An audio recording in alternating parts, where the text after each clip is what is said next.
तो हम आपसे दो सवाल छोटे छोटे दो सवाल करेंगे सर आपसे। अभी पहले मुझे ये बताइए सर कि अभी जो अलग अलग स्टेटों से जो हमारे राज्य में लोग रह रहे थे, गरीब किसान मजदूर जो अलग अलग स्टेटों में काम कर रहे थे, अभी ये कोविड-19 के वजह से जो पूरे देश में लॉकडाउन लगा, जिसकी वजह से वो लोग रोज़गार के वजह से परेशान हुए और खाने के वजह से परेशान हुए।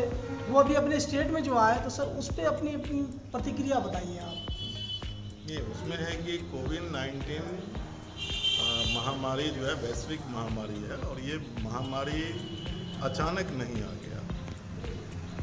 ये महामारी जो है वो चीन के वुहान शहर से वो उत्पन्न लिया और वहाँ से आने के बाद पूरी दुनिया को चाइना ने WHO को बताया जनवरी के पहले सप्ताह में, और उसने दूसरे सप्ताह में WHO पूरी दुनिया को बता दिया। लेकिन जब पूरी दुनिया को बता दिया था तो WHO ने कहा कि मेडिकल साइंस से ये जानकारी लो कि इसके लिए प्रिवेंटिव एक्शन आप क्या कर सकते हो, पूर्वोत्तर तैयारी क्या कर सकते हो। तो भारत की सरकार उस समय इसको गंभीरता से नहीं ली थी। मैं आपको थोड़ा ले जाना चाहता हूँ, थोड़ा टाइम लग सकता है। आप याद कीजिए कि जब ये सवालात उठा था तो राहुल गांधी ने इस सवाल को उठाया। जब राहुल गांधी ने कहा कि कोरोना जो है वो पूरी दुनिया की मानवता के लिए खतरा लेके सामने आ रहा है, तो सरकार को इस पर जो है तैयारी करना चाहिए, मीटिंग्स वगैरह करना चाहिए। तो भाजपा के नेताओं ने कहा कि पहले तुम जाके अपने नानी घर इटली को बचाओ, यही अल्फाज उनके थे। लेकिन हुआ क्या, जब कोविड-19 जब पूरे दुनिया के अंदर छा गया तो भारत की सरकार इसको एकदम इसके प्रति इतना असंवेदनशील रहा कि आप सोच सकते हैं कि जब पूरी दुनिया में कोविड-19 से बचने के लिए विदेश के लोगों को अपने देश में आने से रोका जा सकता था, तो 22 फरवरी का वो दिन था जिस दिन हमारे देश के प्रधानमंत्री अमेरिका, जहां सबसे ज़्यादा कोरोना बीमारी गहराया हुआ था, वहां के राष्ट्रपति को अहमदाबाद बुला करके उनके सम्मान में लगभग 1.25 लाख लोगों को खड़ा करके उनके सम्मान में गीत और वो सारा कार्यक्रम किया। आप जानते हैं कि अमेरिका के राष्ट्रपति जब चलते हैं तो वो अपनी सभी चीज़ों को साथ में लेके चलते हैं, सुरक्षा, भोजन, पानी, पत्रकार, press, electronic media, print media, सब को 3000 लोगों के फौज के साथ वो यहाँ आए थे। तो क्या वो अकेले यहाँ आए? जब वो आए तो बीमारी को भी लेके आए। तो बीमारी को आपने एरोप्लेन से बुला करके अपने देश में लाया, और जब बीमारी आया तब भी जो इसके बारे में, जब केरल एक छोटी सी राज्य है, उसने इसके बारे में तैयारी शुरू किया। जहां पहला केस इस देश में आया 30 जनवरी को केरल में, और वहां सबके जानकारी में होना चाहिए कि केरल एक ऐसा राज्य है जिस घर से कम एक नौजवान जरूर विदेश में है। तो जाहिर है सऊदी अरब में थे, पूरे देश दुनिया के देश में थे, तो वहाँ से लोग वहाँ पर आना जाना था, बीमारी आया, वो उसके बारे में तैयारी शुरू कर दिया। एक राज्य जिसने उसके ऊपर कंट्रोल करने के लिए कैसे इसको रोक सकते हैं, क्वारंटाइन सेंटर खोल सकते हैं, हॉस्पिटल खोल सकते हैं, मेडिकल स्टाफ की बहाली कर सकते हैं, डॉक्टर की बहाली कर सकते हैं, जितना जरूरी था उतना उसने शुरू किया। हमारा मुल्क में बाकी शेष हिस्से में प्रधानमंत्री ने क्या किया कि उस टाइम में इस पर ख्याल नहीं किया, लेकिन जब ये सर से पानी बह गया तो अचानक उन्होंने किया कि 22 मार्च को उन्होंने जनता कर्फ्यू कहा कि इससे लिंक टूटेगा, और 23 गैप हुआ और 23 की रात में फिर कर दिया लॉकडाउन 1। उसकी शुरुआत उन्होंने किया, लॉकडाउन 1 शुरुआत किया, और जब लॉकडाउन 1 शुरुआत किया तो वो ये सोचे, उनके समझ में ये बातें नहीं रही इसके दुष्परिणाम क्या निकलेंगे, और नतीजा क्या हुआ। लॉकडाउन जब किया गया तो हिंदुस्तान का चक्का रुक गया, रेल बंद हो गया, बस बंद हो गया, फैक्ट्रियां बंद हो गई, ऑफिस बंद हो गया, और हमारे राज्य बिहार ऐसे राज्य और उत्तर प्रदेश ऐसे राज्य की जनता जो है, जहाँ से हर घर के लोग अपनी जीविका के लिए कमोबेश बाहर काम करते हैं, फैक्ट्रियों में काम करते हैं, कारखाने में काम करते हैं, चाहे लुधियाना शहर हो या पंजाब शहर हो या केरल शहर, ये केरला का कोई शहर हो या दिल्ली हो, अहमदाबाद हो, हिंदुस्तान का कोई ऐसा शहर नहीं है, बड़ा शहर, जहाँ बिहार के मजदूर काम ना करता हो, और जब उनके काम लॉकडाउन के कारण फैक्ट्री बंद हो गया तो उनके सामने जीविका का सवाल खड़ा हो गया। जिस घर में वो रहते थे, मेडिकल ने एडवाइजरी जारी किया कि आप कम से कम लोग रहिए, तो जिस घर में रह रहे थे भाड़ा पर उसको निकाल दिया तो वो करते क्या? इंतजार किया, 1 दिन 2 दिन, उनके पैसे खत्म हो गए पॉकेट का, और तब वो आने का इंतजार करने लगा कैसे जाएं। हम लोगों ने, हमारी पार्टी ने तो उठाया सबको घर तक पहुंचाओ, लेकिन सरकार कहा कि किसी कीमत पर नहीं पहुंचाएगी, इससे बीमारी चली जाएगी। तो बीमारी से तो बाद में मरेगा, भूख से तो पहले लोग मर जाएगा। तो क्या करता, लोग पैदल चले, और लाखों लाख मजदूर जो है वो 1600 किलोमीटर, 1500 किलोमीटर, 1000 किलोमीटर से लोग चल करके वो चलना शुरू किया। रास्ते में तकरीबन 700 मजदूर या तो बस से कुचल के मर गए, या ट्रक से मर गए कुचल करके, या फिर रोड एक्सीडेंट में मर गए, या नहीं तो फिर आप जानते हैं औरंगाबाद में 30 मजदूर रात में चलते हुए रेल के पटरी पर जाकर के वो सो गए, और रात में माल ट्रेन उसको कत्ल कर दिया। इस यातना को झेलते हुए वो बिहार को आया, और बिहार जब आया तो क्या हुआ, बिहार मतलब आना शुरू हुआ, पैदल बहुत लोग बिहार चले आए, तो उसको क्वारंटाइन पकड़ करके शुरू किया। और जब इसको दुनिया के अखबारों ने उठाया कि बिहार और पूरे देश में जो है सरकार मजदूरों को पैदल चलने के लिए मजबूर कर दिया, लोग मर रहे हैं, कोई देखने वाला नहीं है, ये वो अमानवीय है, और सरकार का असली चेहरा को दिखाया कि क्या यही भारत का विकास है। और तब उसकी आंख खुली और उसने ट्रेन दिया। ट्रेन जब दिया तो कहा कि ये पैसे मजदूर को देना पड़ेगा या राज्य सरकार देगा। तो हमारे सुरमा मुख्यमंत्री नीतीश कुमार और वित्त मंत्री सुशील कुमार मोदी, इन्होंने कहा मेरी औकात नहीं है, हम मजदूर का पैसा नहीं देंगे।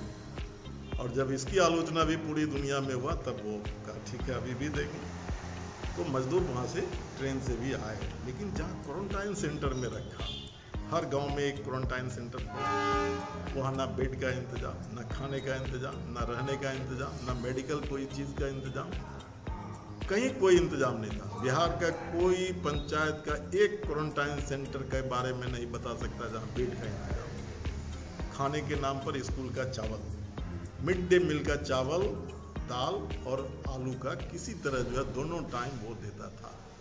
कोई डॉक्टर जांच करने नहीं जाता था। 14 दिन बीतने के बाद जब वो घर गया तो उसके साथ क्या हुआ, गांव में जो लोग जैसे ही प्रवेश करता था मजदूर, भागो ये कोरोना लेकर के चला आया, संपन्न लोग उसके साथ जो है बदसलूकी किया, उसके साथ भेदभाव किया, और सरकार कोई इंतजाम नहीं किया। पुलिस कानून व्यवस्था उसकी फेल हो गई। कई जगह लोगों को मारपीट करके गांव से बाहर कर दिया, हाथ तोड़ दिया। हरिजन थाना में आपको इसी उजियारपुर के माधोपुर के लोग जिनको भगा दिया, वहाँ का मुखिया, वहाँ के सब लोग मिल करके पीट दिया, FIR मतलब करने के लिए गया, वो सब चीज़ हुआ। और ये सब चीज़ जो हुआ तो मैं आपको बताना चाहता हूँ कि उसके ज़िंदगी के सामने एक बड़ा संकट हुआ। और वो संकट क्या हुआ, जब वो बाहर रह रहे थे, फैक्ट्रियों में काम कर रहे थे, कल कारखाने में काम करते थे, तो उससे पैसे मिलते थे, उनकी दिहाड़ी मिलती थी। निर्माण के क्षेत्र में जो काम करते थे उनसे पैसे मिलते थे, और पैसे मिलते थे तो उससे उनका पैसा जो यहाँ आता था घर पर, तो उसका घर परिवार चलता था। अब वहाँ वो नहीं है, वहाँ बंद हो गया, उनकी काम बंद हो गया, तो उनकी आमदनी बंद हो गया। अब यहाँ पर जो उस आमदनी से जो घर चल रहा था, तो जो लोग थे इनके पैसे पर ये भी आ गए, इनके चूल्हा चौकी सब बंद हो गया। और ये सब चीज जो बंद हो गया तो उनके सामने जीविका का सवाल सामने खड़ा हो गया, और आज उसकी जिंदगी बहुत ही मुश्किल में है। मतलब आप सोच नहीं सकते हैं, कल्पना नहीं कर सकते हैं। और नतीजा ये है कि जो मजदूर जब ट्रेन से उतर रहा था तो मैं तो देखता था, कहता था कान पकड़ करके कि मैं जीवन में अब दोबारा कभी नहीं जाऊंगा, इतना दुख झेल करके आया। लेकिन पेट क्या नहीं करता। आज लॉकडाउन खत्म पूरी तौर पर नहीं हुआ, मजदूर हर रोज, बॉम्बे के अखबार ने छापा कि हर रोज बॉम्बे में 15,000 बिहार के मजदूर आ रहे हैं, 15,000 मजदूर। तो उनके सामने ये आज समस्या है, उनकी रोजगार का सवाल है, उनके रोजगार छिन गए हैं, बेरोजगारी उनके सामने एकदम विकराल रूप धारण किए हुए है। और इस वजह से जो है आज उनके सामने बहुत बड़ी समस्या है। हमारी पार्टी ने ये मांग किया है कि जो प्रवासी मजदूर बिहार लौट करके आए हैं उनको हर महीने अगले 6 महीने तक 7,500 रुपया आप उनको बैंक खाते के माध्यम से अनुदान दो। उनके लिए हमारी पार्टी ने मांग किया है कि उनको काम यहाँ मिले और मनरेगा से काम दो। मनरेगा में अगर काम नहीं है तो कृषि से मनरेगा को जोड़ दो। और उनको केरल सरकार जो मनरेगा के मजदूर को 500 रुपया मजदूरी देती है, तो बिहार की सरकार भी मनरेगा के मजदूर को 500 रुपया मजदूरी दे। और बिहार के मजदूर को अगर 500 रुपया नीतीश जी मजदूरी देना शुरू कर देंगे, कोई मजदूर क्यों जाएगा प्रदेश? काम तो आपने कहा था कोई मजदूर पलायन नहीं होगा, हम पलायन को रोकेंगे। सरकार में आने से पहले नीतीश जी भी, सरकार में आने से पहले मोदी जी भी कहते हैं मेरा पहला काम होगा मजदूर का पलायन रोकना और रोजगार उनके अपने इलाके में सृजित करना। आप क्यों नहीं करते? ये तो सर मिनटों का काम है सरकार का। कहीं ना कहीं देखा जाए तो ये पलायन का जो मामला है या मनरेगा में पैसे बढ़ाने का मामला था, तो सर मिनटों का काम है। ये सरकार जब चाहेगी जब करवा सकती है। तो क्या ऐसा सरकार नहीं चाहती है क्या? हाँ बिल्कुल बिल्कुल, सरकार जो होती है ना उसकी जो विचारधारा होती है उसके आधार पर काम करती है। अभी जो केंद्र की सरकार है उनकी विचारधारा जो है किसान मजदूरों से नहीं है जुड़ा हुआ। उनकी विचारधारा इस देश के कॉर्पोरेट सेक्टर से, उनकी मित्रता है मुकेश अंबानी से, उनकी मित्रता है मेहुल चौकसी से, उनकी मित्रता है अडानी से। जब वो चुनाव लड़ते हैं तो उनके पैसे से उनके हेलीकॉप्टर पर ये घूमते हैं। ये मैं नहीं कह रहा हूँ, ये अडानी खुद बयान में दिया था, उन्होंने बयान में दिया था। तो जब उनके हेलीकॉप्टर पर उनके पैसे से जो चुनाव लड़ेंगे तो जीतने के बाद भी तो उनके लिए वो काम करेंगे। तो इसीलिए बेरोजगारी बढ़ रही है। और बेरोजगारी जब बढ़ती है तो कॉर्पोरेट सेक्टर को श्रम की कीमत जो है कम कीमत पर श्रम मिलता है। और अभी इस दौर में क्या कर दिया है आपको हम बताना चाहते हैं। सरकार ने ऐलान कर दिया है कि जितने मजदूर काम कर रहे थे उसमें 33% की छटनी, उसने सभी को एडवाइजरी जारी किया करना है। तो 33% की जो छटनी उसने किया है तो उसके आधार उसको पूरा करने के लिए कैसे होगा? 100 आदमी मजदूर का काम 66 लोग करेंगे अब काम। तो इसने काम के घंटे को रातों रात बढ़ा दिया। श्रम कानून के ऊपर भी हमला किया है। 8 घंटा जो काम था मजदूर को कहा है कि हम 12 घंटा काम लेंगे, 12 घंटा काम लेंगे तो ये और मजदूरी उतना ही देंगे जितना पहले दे रहे थे। ये सब समस्या आज सामने खड़ी हुई है। और देश में आज पहली बार दुनिया में 1886 में शिकागो की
अच्छा सर से एक और बात हम लोग पूछेंगे कि तेल की जो इतनी कीमतें बार बार बढ़ रही हैं, ये मतलब क्या कारण है कि आखिर तेल की इतनी कीमतें बढ़ाई जा रही हैं बार बार? ऐसी क्या मजबूरी है सरकार की कि तेल की कीमत घटने के बजाय बढ़ा दी जा रही है?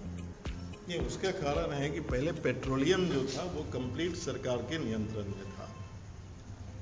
पेट्रोलियम जो कंपनियां हैं उनके दबाव में, और खास करके मुकेश अंबानी, उनका एक बड़ा नेक्सस है पेट्रोलियम में, उनके दबाव में आकर के सरकार ने पेट्रोलियम पदार्थ को अपने नियंत्रण से आज़ाद कर दिया, मुक्त कर दिया।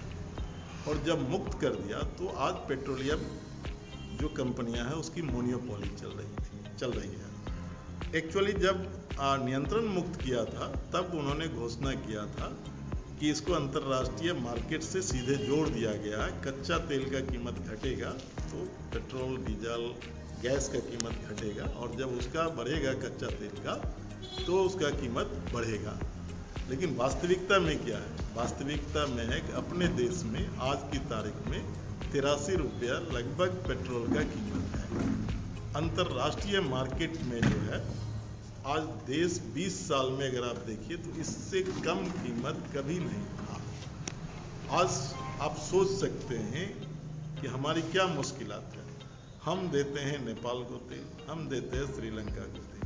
श्रीलंका में 46 रुपया प्रति लीटर आज मिलता तेल। हम देते हैं, भारत देती है श्रीलंका को तेल, खुद भारत में बिकता है 83 रुपया पेट्रोल और श्रीलंका में बिकता है 46 रुपया। नेपाल को हम तेल देते हैं, वहाँ 52 रुपया प्रति लीटर बिकता है और हम बेचते हैं 83 रुपया प्रति लीटर। ये कंप्लीट नियंत्रण हटाने के बाद जो उनकी मोनोपोली चल रही है, ये तो इन्होंने तो कहा था, लेकिन जब नियंत्रण इन्होंने खत्म कर दिया तो उनकी मोनोपोली चल रही है।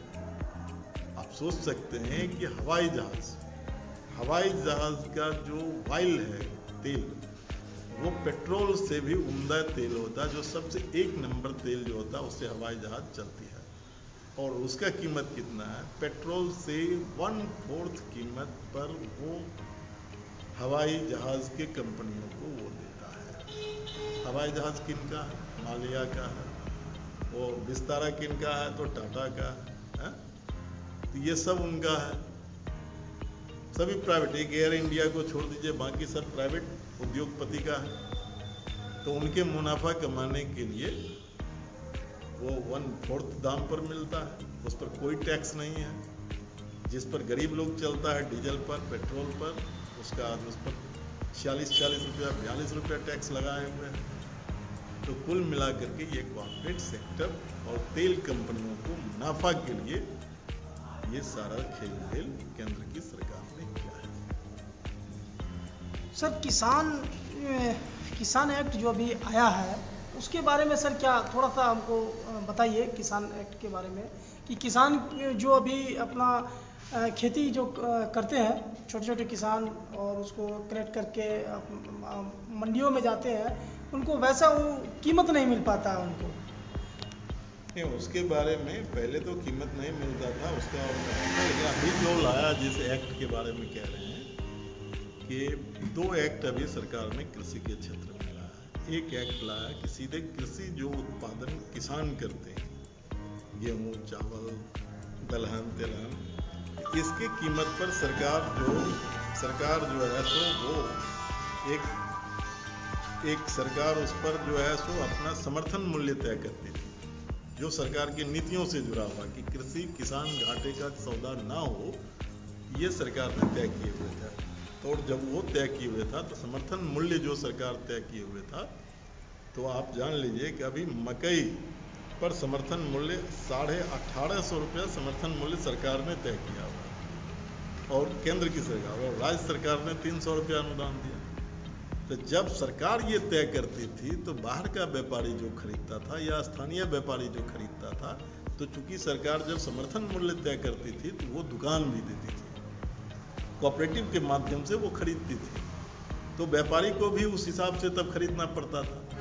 अभी सरकार ने राजपत्र जारी कर दिया, एक्ट जारी कर दिया है, अब इसमें सरकार कोई समर्थन मूल्य तय नहीं करेगी। अब व्यापारी खरीदेगा और किसान बेचेगा। नतीजा क्या होगा कि समर्थन मूल्य जब आप तय करते थे तब किसान को कुछ दाम मिलता था। अब समर्थन मूल्य ही आप हटा दिए तो अब कौन दाम, अब तो जो मर्जी होगा सो कहेगा। किसान तो बोल नहीं सकता है कि हमारा इतना में लो, तो जितना में चाहेगा उस दाम में लेना उसकी मजबूरी होगी। ये सीधा बात है, किसान की जिंदगी खत्म हो जाएगी। दूसरा आप जान लीजिए कि एफडीआई जो है हम लोग एफडीआई का विरोध किए थे, हमारी पार्टी ने विरोध किया था खुदरा व्यापार के क्षेत्र में विदेशी पूंजी निवेश को रोकना, लेकिन सरकार ने उसका पूरी तौर पर कर दिया कि एफडीआई होगा और कर दिया तो नतीजा क्या हुआ? अब नतीजा हुआ कि जो व्यापारी हमारा सामान जो हम 20 रुपया जैसे गेहूं पर लिहाजा अभी उत्पादन पर गेहूं पर जो है 9 से 11 रुपया किलो उस पर खर्च है प्रति किलो, तो 9 से 11 रुपया प्रति किलो खर्च है। और कनाडा में, मैक्सिको में गेहूं के लायक क्लाइमेट है, वहां पर खर्च है 3 से 4 रुपया किलो। तो एफडीआई जो आप कर दिए, दरवाजा जो खोल दिए, तो अब वो तो 5 रुपया किलो लेकर के इस देश में चला आएगा गेहूं, और जब 5 रुपया लेके गेहूं चला आएगा तो यहाँ कौन आपका गेहूं खरीदेगा किसान का? 9 रुपया कैसे? 9 रुपया है तो सरकार समर्थन मूल्य देती थी, घाटे का काम नहीं हो, क्योंकि उसमें श्रम लगाता था और भी चीज लगाता था, शारीरिक परिश्रम करता था, तब उसका 19 रुपया बिकता था। अब ये सब चीज खत्म कर दिया तो उसका तो 4-5 रुपया किलो, तो किसान तो उसकी जिंदगी गया। अब भारत एक कृषि प्रधान देश है, किसानों का देश है, ये सब चीज कहने के लिए है, लेकिन वास्तविक में पूरी तौर पर जो है ये सरकार के कॉर्पोरेट सेक्टर, कॉर्पोरेट ट्रस्ट सरकार होने के कारण ये उनके हित में ये सभी चीजें कर रही है। और किसान, दूसरा एक चीज और है कि इसमें एक और निकाला है आवश्यक वस्तु अधिनियम। उसमें क्या था, किसान जिन चीजों का उत्पादन करता है जिसकी जरूरत आम जनता को है, तो उसके लिए सीधा बनाए हुए था कि जिन चीजों का जरूरत किसान के उत्पादित वस्तु का है, उसका कोई बड़े पैमाने पर जो है गोदाम में नहीं रख सकता। स्टॉक कितना करेगा ये तय किया हुआ था कि बड़ा स्टॉकिस्ट जो है किसी चीज़ के बारे में 50 क्विंटल कर सकता है, किसी चीज़ के बारे में 60 क्विंटल कर सकता है, किसी चीज़ के बारे में 75 क्विंटल कर सकता है, और खुदरा व्यापारी 5 क्विंटल कर सकता है। अब इसको कहा कि अब इसको भी हम हटा रहे हैं, हटा दिया। अब हटा दिया तो नतीजा क्या होगा कि सारा किसान का माल लेके अपने गोदाम में भर देगा, बंद कर देगा और चाबी लेकर के चला जाएगा अमेरिका घूमने के लिए। और उधर से जब आएगा तो यहाँ लोग चिल्लाएगा, हमको चाहिए आलू, हमको चाहिए प्याज, हमको चाहिए गेहूँ खाने के लिए। तब वो कहेगा अब हम 100 रुपया किलो देंगे।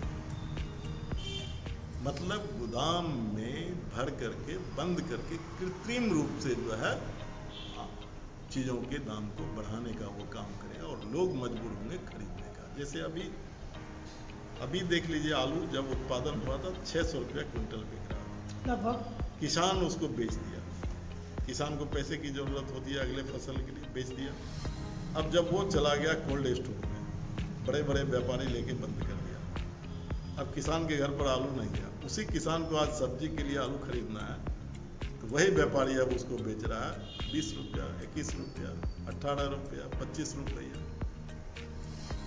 ये आवश्यक वस्तु अधिनियम एक्ट जो था, इसको डिमोलिश करने से ये सभी परेशानी किसान के साथ साथ जनता के सामने आने वाला है, और ये जन विरोधी कदम सरकार का है।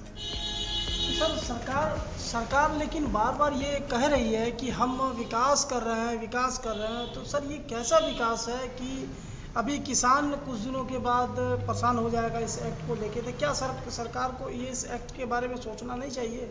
नहीं, सरकार तो एक्ट लाई है, सरकार तो सोचेगी क्या? सरकार सोच समझ करके लाई है, चूंकि उनको कॉर्पोरेट सेक्टर को मदद करना है। गरीब किसान की जिंदगी, उनकी जिंदगी उजड़ जाए, इससे इस सरकार को कुछ लेना देना नहीं, समझे? इसीलिए ये एक्ट ही लाई है जनता को परेशान करने के लिए, और जनता को परेशान करने में उसको मजा आता है। मैं तो ये कह रहा हूँ मजा आता है, क्योंकि उसको क्या, जनता परेशान होगी, जनता कोई सवाल करेगा तो कभी पुलवामा दिखाएगा, किसान कभी सवाल कराएगा तो उसको हिंदुस्तान पाकिस्तान दिखाएगा, किसान कभी सवाल उठाएगा तब कहेगा चीन देखो, अभी चीन हड़प लिया है, सब चीज़ भूल जाएगा। धर्म और जाति के नाम पर बांट करके, हिंदू और मुसलमान के बांट करके, नफरत का बीज बो करके वो अपना काम कर रहा है और जनता के सवालात को दफन करते जा रहा है।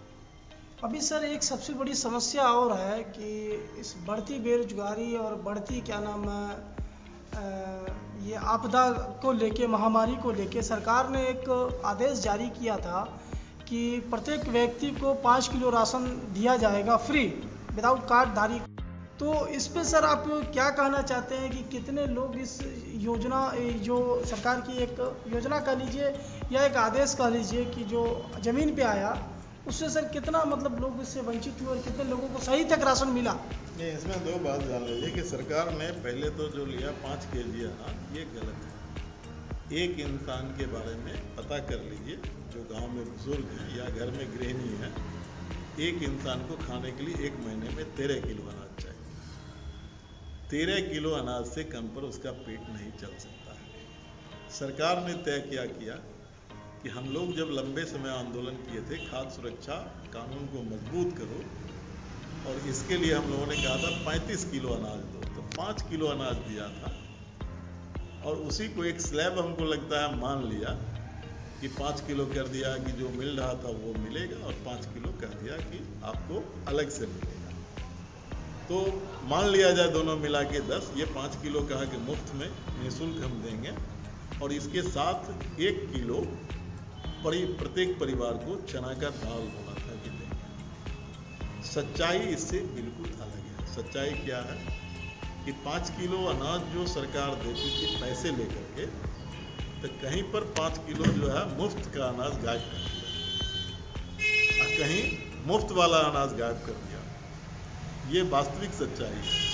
कुछ जगह बांट भी दिया, हम नहीं कहते कि नहीं बांटा, लेकिन चना के दाल में बहुत भारी घोटाला हुआ है। चना का दाल कहीं दिया भी 1 किलो अनाज देना, चना का दाल देना था, कहीं दिया भी 250 ग्राम दिया। नहीं तो लार्ज स्केल पर अगर जांच कराया जाए तो ज़्यादा जगह दिया ही नहीं।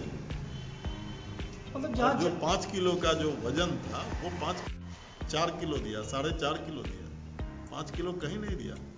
ये मानवता जो है वो खतरे में है। और इसमें भी ये लोग हिसाब, इनकी कोई चरित्र नहीं है।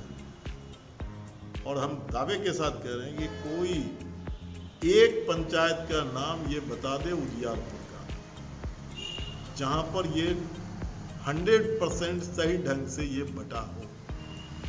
फूल का